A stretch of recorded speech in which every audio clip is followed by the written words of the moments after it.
I want to share something. 2 साल पहले की बात है और मेरा एक कॉम्पिटिटिव एग्जाम था। मैं एग्जाम देने गई सेंटर पे। जिन जिन लोगों ने भी ये एग्जाम दिया होगा उनको पता होगा कि एग्जाम सेंटर पे आपके डॉक्यूमेंट्स और एग्जाम एंट्री की टाइमिंग कितनी ज़्यादा ज़रूरी होती है।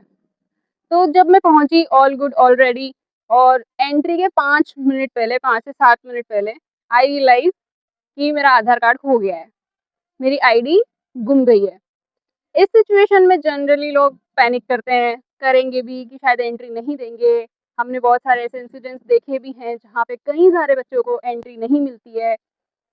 बट पता नहीं क्यों मुझे ऐसा लग रहा था उस मोमेंट पे कि ठीक है ना, मुझे क्यों ही एंट्री नहीं देंगे, अंदर तो जाने ही देंगे ना, मेरी क्या गलती है, खो गया तो खो गया। और मैंने कोशिश की कि मैं उसे ढूंढूं, बट मुझे कोई आइडिया नहीं था कि वो कहाँ गिरा है। तो मैंने कोशिश की बट मुझे नहीं मिला। मैंने ये सोचा कि 5 से 7 मिनट है, उसे ढूंढने के बजाय मैं जो गेट पर जहाँ एंट्री होनी है मैं उनको कन्विंस करने की कोशिश करूँ कि प्लीज़ मुझे एंट्री दे दो। बट मैं ये सोच रही थी कि इस टेंशन वाली सिचुएशन में भी मुझे टेंशन नहीं हो रही है। पता नहीं क्यों मुझे लग रहा था कि वो मुझे एंट्री देंगे, और वो मुझे देंगे, वो क्यों रोकेंगे, मतलब मेरी तो कोई गलती ही नहीं है। और जब मैं गई और मैं यही सोचते गई, मुझे लगा कि 2-4 बातें तो सुनाएंगे, नॉर्मल सी बात है। जब मैं वहाँ गई तो जो गेट पर होते हैं उनको मैंने बोला बहुत नॉर्मली कि सर मेरा आधार कार्ड खो गया है, मेरी आईडी खो गई है। एंड जो उनका रिएक्शन था उसने मुझे शॉक किया। उनका रिएक्शन था ठीक है कोई बात नहीं, अंदर चले जाओ। अंदर गई, वहाँ पर जो आपको चेक करते हैं, जो पुलिस ऑफिसर्स आपको चेक करते हैं, उनको मैंने बोला कि मेरी आईडी नहीं है मेरे पास। उनका भी सेम रिएक्शन था कि ठीक है कोई बात नहीं चले जाओ, जैसे वो मुझे जानते हो सालों से। फिर एक थर्ड स्टेज होती है जो आपका रूम होता है जहाँ पे आपको एग्जाम देना होता है, वहाँ पर भी एक और बार आपके डॉक्यूमेंट्स चेक होते हैं। मुझे लगा कि शायद वहाँ तो कुछ बोल सकते हैं, बट मैं सोच रही थी नहीं रोकेंगे मुझे। जब मैं वहाँ गई, मैंने सर को बोला कि सर मेरी आईडी नहीं है मेरे पास। सर ने बोला, सर ने पूछा कि क्या फ़ोन में आपकी फ़ोटो है? मैंने कहा वो भी नहीं है, मेरे पास फ़ोन में भी फ़ोटो नहीं है। एंड उन्होंने बोला कि ठीक है कोई बात नहीं, आप जाओ और आप एग्ज़ाम अपना लिखो। अगर मिड एग्ज़ाम में भी कुछ प्रॉब्लम हुई तो वी विल मैनेज। और आई वाज़ लाइक ये सब इतना क्यों कर रहे हैं? मतलब 3 जगह से किसी ने कुछ नहीं बोला, किसी ने कोई रिएक्ट नहीं किया, यहाँ तक कि 2 बातें भी नहीं बोली कि आप कितने लापरवाह हो या कुछ, कुछ भी नहीं बोला। तो मैं बहुत खुश भी थी, शॉक भी थी। कुछ लोगों को लगेगा कि ये बहुत नॉर्मल सी बात है, it was a good day और यू आर लकी, बट ऐसा नहीं होता है। चीज़ें होती हैं जो आप सोचते हो। मेरे दिमाग में एक बार भी ये ख़्याल नहीं आया कि वो मुझे रोकेंगे या मुझे एंट्री नहीं मिलेगी या कुछ बुरा हो जाएगा। वो नॉर्मली ही नहीं आया क्योंकि मैं इसको बहुत सालों से प्रैक्टिस कर रही हूँ कि एक-एक थॉट आपका एक अवेयरनेस के साथ होना चाहिए। तो वो एक हैबिट बन चुकी है। लॉ ऑफ अट्रैक्शन भी यही बोलता है, you attract what you think, you only attract what you think. इसीलिए अपना एक एक एक थॉट आपको सोचकर सोचना चाहिए कि आप कब क्या बोल रहे हैं, क्योंकि वही डेस्टिनी बनने वाली है। जब आप कुछ थॉट क्रिएट करते हैं तो वो आपकी फीलिंग क्रिएट होती है, आप फिर वैसा ही महसूस करना शुरू करते हैं। फिर उस फीलिंग से आपका एक एटीट्यूड क्रिएट होता है जो आपके भीतर का होता है, जो बाहरी लोगों को नहीं पता। आपका एक एटीट्यूड क्रिएट होता है, उस एटीट्यूड से ही फिर आप चीज़ों को एक्शन में लेते हैं जो बाहरी चीज़ें होती है, और वो एक्शन आपकी पर्सनैलिटी बनते जाते हैं, और वो पर्सनैलिटी आपकी डेस्टिनी क्रिएट करती है। तो एक्चुअल में हम जो सोचते हैं कि हमारी किस्मत में ये क्यों लिखा है, वो क्यों लिखा है, ऐसा क्यों नहीं हो रहा, वैसा क्यों नहीं हो रहा, मेरी तो किस्मत ही खराब है। एक्चुअली किसी ने आपकी किस्मत नहीं लिखी है, you are the creator of your destiny. क्योंकि हम जाने-अनजाने इतना गलत सोच रहे हैं अपने बारे में, अपनी अपनी दुनिया के बारे में, अपने आस-पास के लोगों के बारे में, कि वही हमारी डेस्टिनी क्रिएट हो रही है। हम जो सोच रहे हैं, वही बन रहा है। आपने कई बार नोटिस किया होगा, बहुत सारे लोग जो हर हाल में इतने खुश हैं, आप जब भी उनसे मिलो, आप उनसे पूछो सब कैसा है, उनका एक ही जवाब होता है, सब बेस्ट है, सब अच्छा है। उनके लिए सब अच्छा है। उनके लिए यूनिवर्स ऐसी सिचुएशंस क्रिएट करता है कि सब अच्छा ही रहने वाला है। वो कभी भी ऐसी सिचुएशन फेस ही नहीं करेंगे या फेस करेंगे भी तो वो कब उस सिचुएशन से निकल जाएँगे वो भी नहीं समझेंगे।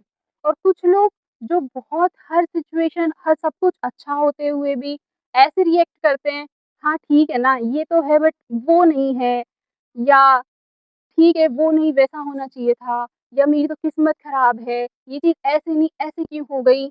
वो चीज़ लूप में क्रिएट होती जाएगी उनके साथ और वो ये समझ ही नहीं पाएँगे कि ऐसा हो क्यों रहा है। एक्चुअली उन्होंने ही वो चीज़ों को सोच-सोच के उसको क्रिएट किया है। कुछ भी अच्छा आपके साथ हो रहा है, you you are a creator, कुछ बैड हो रहा है, यू आर अ क्रिएटर। तो टेक योर रिस्पॉन्सिबिलिटी कि अगर अभी कुछ हुआ है, आपने क्रिएट किया है, आप ही ने उसके बारे में सोचा है, आप ही उस चीज़ को मैनिफेस्ट कर रहे हैं। Universe is ready to give you a lot. वो बस ये कह रहा है, आपको क्या चाहिए वो बताओ। लेकिन हम क्या माँगते हैं? हम माँगने के बजाय हम ये बताते हैं कि हमारे पास क्या नहीं है, ये नहीं बताना है। जो चीज़ चाहिए वो है, वो अभी है, ये थॉट को मैनिफेस्ट करना है। लॉ ऑफ अट्रैक्शन सेज कि हमें वो नहीं मिलता जो हम चाहते हैं, बल्कि हमें वो मिलता है जो हम एक्चुअल में होते हैं।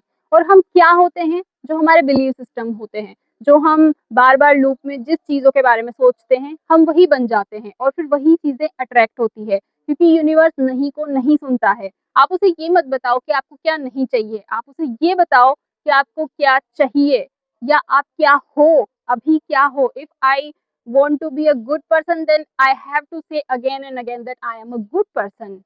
I don't want to, मुझे ये नहीं बोलना है कि मैं एक अच्छा इंसान बनना चाहता हूँ या अच्छा इंसान बनना चाहती हूँ। मुझे ये बोलना है कि मैं एक अच्छा इंसान हूँ।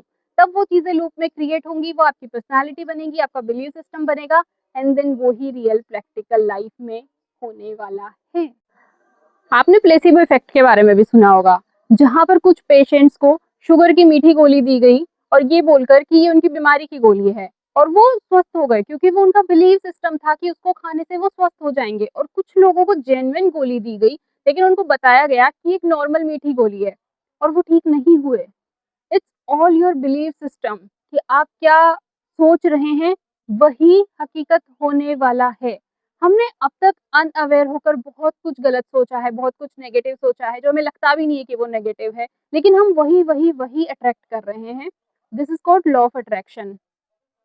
आप सोचें, जब हम किसी के बारे में बात करते हैं, अगर हम किसी की तारीफ़ करते हैं, कुछ अच्छे शब्दों का प्रयोग करते हैं, तो हम वही अट्रैक्ट करते हैं, क्योंकि वो गुण हमारे भीतर आने वाला है। लेकिन वहीं जब हम किसी की बैक बिचिंग करते हैं, कुछ बुराई करते हैं, हमें लग रहा है हम तो सच बोल रहे हैं ना, ये तो सत्यता है, वो व्यक्ति तो ऐसा ही है।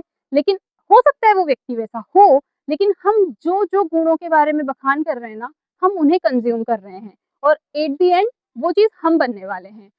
संकल्प से ही सिद्धि होती है। जो हम पढ़ेंगे, सुनेंगे, बोलेंगे, देखेंगे, हम कंज़्यूम करेंगे, वही हम बन जाएँगे। And this is all proven. Modern science भी बोलता है कि आप जो सोच रहे हैं, वही आप बन रहे हैं। अगर आप पानी को देखकर भी अगर उसमें कोई एनर्जी डाल रहे हैं, सोचकर उसके शब्द उसमें कोई शब्द डाल रहे हैं, आप वो कंज़्यूम कर रहे हैं, आप वो बन रहे हैं। यही लॉ ऑफ अट्रैक्शन है कि आप जो सोचेंगे, आप वही अट्रैक्ट करेंगे। अगर मैं ये सोचूँ कि ये ये इंसान कितना अच्छा है, वो बाद में अच्छा है, वो अच्छापन मेरे अंदर आएगा पहले। अगर मैं ये सोचूँ कि ये व्यक्ति कितना बुरा है, तो वो बात की बात है, वो बुरापन मेरे अंदर आएगा पहले। तो हम वही अट्रैक्ट करेंगे, फिर हम बुरे ही लोगों को अट्रैक्ट करेंगे या फिर हम अच्छे ही लोगों को अट्रैक्ट करेंगे। तो प्लीज़, प्लीज़, प्लीज़, अब तक क्योंकि हम बहुत अनअवेयर होकर ये चीज़ें सोच रहे थे, अब हमें हर एक थॉट अवेयरनेस के साथ रखना है। हर एक थॉट पे हमें अवेयर होना है कि हम क्या सोच रहे हैं, क्योंकि यही हम अट्रैक्ट करेंगे। हम सोचें कि अगर मैं ये सोचूँ कि यार मेरे जीवन में कितना दुःख है, तो सेकंड थॉट ये आना चाहिए, क्या मुझे दुःख चाहिए? नहीं चाहिए ना, किसी को भी नहीं चाहिए। तो हमारा थॉट सडन चेंज होना चाहिए कि नहीं, मेरे जीवन में कितना सुख है, मैं कितना खुश हूँ। भले ही उस मोमेंट पे नहीं है, बट वो हमें सोचना है ताकि हम उस चीज़ को अट्रैक्ट करें। I had so many experiences of law of attraction. जो लोगों को ये एक्सपीरियंसेस नहीं होते हैं, क्योंकि वो लोग अवेयर नहीं होते अपने थॉट्स के प्रति, उन्हें लगता है कि ये तो कोइंसिडेंस है। There is no coincidence in this world. कुछ कोइंसिडेंस नहीं होता। हर चीज़ वही होती है जो हम सोचते हैं, लेकिन जब हम अनअवेयर होते हैं तो हम उसे या तो बैड लक, गुड लक या कोइंसिडेंस का नाम दे देते हैं। बट ऐसा नहीं होता है। हमारे थॉट्स ही चीज़ों को क्रिएट करते हैं, हम चीज़ों को क्रिएट करते हैं। तो प्लीज़ सोच कर सोचें, क्योंकि आपके सोचने से आपकी डेस्टिनी बनने वाली है, संकल्प से ही सिद्धि होने वाली है। ओम नमः शिवाय।